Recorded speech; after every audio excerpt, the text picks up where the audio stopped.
টাকা কেজি। এত দাম কয়?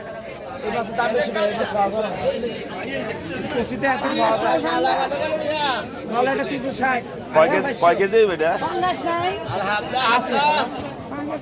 3.5 কেজি আছে, এটা 3.5 কেজি। কয়টাই? এটা 2300 টাকা।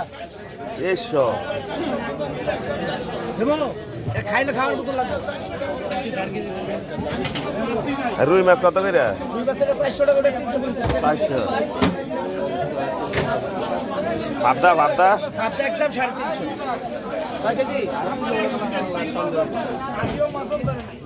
দেখো 1 কেজি 600 গ্রাম, 650 গ্রাম। 400 টাকা, 400। চিংড়ি মাছ কত? 1000 টাকা নিলে একদম 900।